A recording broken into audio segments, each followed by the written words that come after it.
I've been absolutely loving my time with Infinity Nikki so far. But let's be honest, even though this is an absolutely beautiful game with so much for you to do, it is also incredibly overwhelming. So today I've put together a complete beginner's guide to Infinity Nikki to hopefully get you sorted all throughout the early game and also provide you with a ton of free codes at the end so you won't even have to spend a penny to get some of the really nice outfits. First up, let's quickly cover how you play the game with the controller, because I know this has been a lot of people's struggles recently, and this works for either PC or also mobile and tablet as well. And all you need to do is open up your settings, go to the controller settings, and toggle across to switch to controller.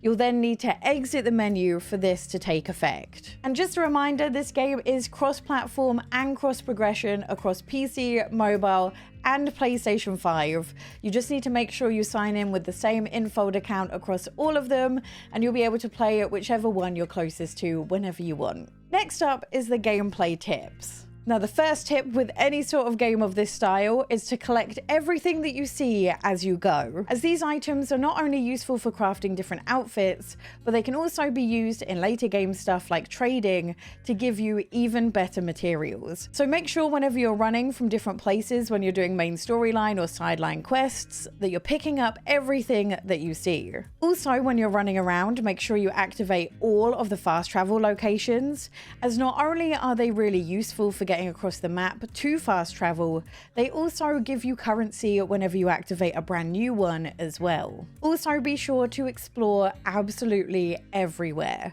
as you're going to find hidden caves, mini games, and a ton of whim stars around every corner.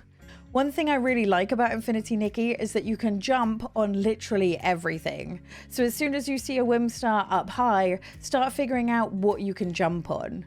And another top tip is if you find a whim star really high up, try and find something like a catapult or a trampoline somewhere around, as often that will be the first step to getting up there. Next up, let's talk about quests. Now, you can find your quests on this page right here, and sometimes if the quest requires you to go to a very specific menu, you can just click this underlined section here and it will take you straight to that menu, which is incredibly useful as there are so many menus in this game. Also, as you're running around, keep an eye out for the Dews of Inspiration, as you can trade these in for prizes at the Memorial Mountains. So if you haven't been there yet, most definitely head over there. It is such a fun surprise. Now, this is the type of game that definitely benefits from you logging in every single day and doing a couple of things to really maximize your game progress. So even if you only have a few minutes, these are the things I recommend you do. First of all, go over to your daily wishes. This has quests for you to do each and every day, which when you complete it, you get a bunch of rewards. Now, you don't need to do all of them to get the maximum amount of rewards, so just figure out which ones you want to do and start your gameplay there. Then you want to make sure you get your login rewards from the Events tab. Now, because the game has just released, there are a ton of goodies for you to go and pick up, so make sure you go down each of these tabs and collect everything that you can. Then you want to go to this thing called Mirror Journey, which is effectively this game's battle pass. And this has both a free and a paid tier. But the reason I say to log into this is each and every day you'll get points for simply logging in and playing the game. So it's definitely worth opening every day to level up and get your prizes. Now, as you progress through the game, you'll also start to find these things called realms, which you can access through the fast travel ports. Now, all of the things you do in these realms cost this thing called vital energy. And this is something that regenerates over time. Now, these realms are either shops or challenges that let you get useful resources that you'll need later on. So these are definitely worth checking in on, and whenever you see yourself at the max cap of 350, go in one, spend some of your vitality, just so that you're not wasting that resource. And finally, make sure that you go and check in on all of your rewards, as this will give you a lot more in-game currency and is definitely worth doing. And the day resets at 4 a.m. in your local time, if you're wondering. So that's when all of the dailies will be fresh for you to do all over again. Next up, let's talk outfits, as they're one of my favorite parts. Now, I may be absolutely in love with this free outfit that we get for Nikki's birthday, but I also have so many clothes that I want to wear that I just can't decide. So you might want to know that you're able to set 4 outfits at a time, each of which you can change between readily, meaning that you don't just have to settle on one outfit to run around in. So whilst Infinity Nikki is an open world adventure that has a really fun main storyline and a bunch of side quests for you to go and do, it is also what's called a gacha game. And this is named after the gachapon machines that you can find in Japan. So these are those toy capsule machines where you put in money, you get a capsule out, and then you get to look inside to see what you've got. And essentially, because Infinity Nikki is a free-to-play game, this is the style of microtransaction the game has. And this is also why there are so many different types of currency and also so many menus within the game. Now, the way gacha mechanics are incorporated in Infinity Nikki is actually for exclusive items of clothes. Now, all of these items are, they claim, purely cosmetic. That is mostly true, although you will come across these parts of the game called style battles, where you need to put together outfits with a certain style. So for example, they'll ask for cool outfits, where having more items will definitely help. But you can complete the main storyline without ever spending a penny. There is one thing to be a little bit careful of, and that is the fact that gacha games will do limited time events. So in Infinity Nikki, this is outfits which will only be available for a short period of time, thus trying to get you to think that you need to spend money to get them now or you're gonna miss out.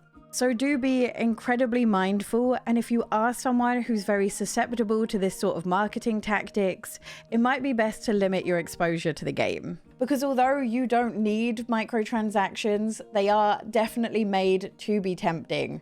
So sometimes it's not fun to resist them. Next, let's go through all of the different types of currency and what they do. So first up, we have bling. And this is the most common currency, and you'll find it scattered around the land and given in most of the quests. Now, this can be used to buy things in each of the different stores you'll come across the world, or you can use them in this gumball machine to try and get different items of clothing as well. However, do know I wouldn't spend this all on the cosmetics, okay? You will have quest items that you need later on where it could be handy to buy a thing or two from a store. So as cute as the items are, try and resist. Next up, we have diamonds. Now, these can either be gotten for free by completing quests, or you can purchase the premium currency called Stellarite, and that turns directly into diamonds. And these have a number of different uses.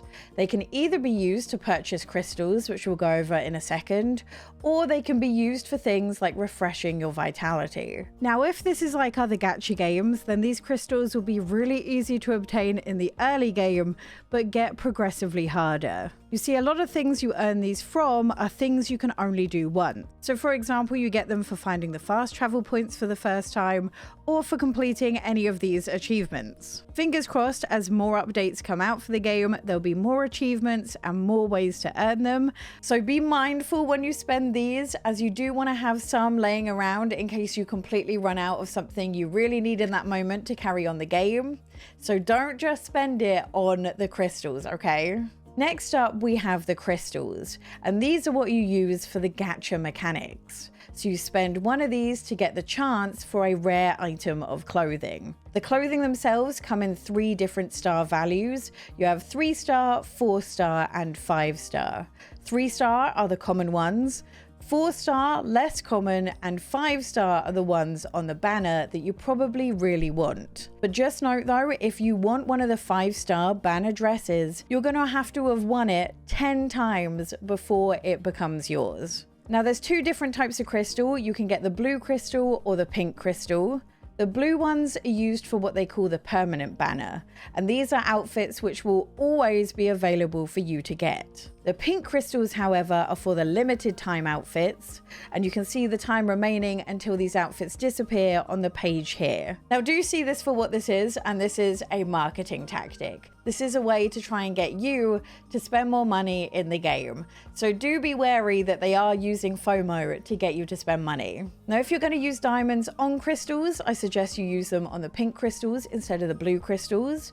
The blue outfits will always be available, and through the codes that I give you and the quests that you complete, you are going to get a ton of free blue crystals. So just be patient about trying to get those outfits and focus instead on the pink ones. Now let's cover duplicates, because you can get duplicate 3-star items. Thankfully, the game does take pity on you, and if this happens, you'll get given a currency called Tranquility Droplets. And you guessed it, you can spend these in the store to either get more crystals, or if you run out of being able to get those, as they are limited, you can get other resources as well. 5 stars work a little bit differently, and you will only get a duplicate 5-star once you have completed the banner outfit.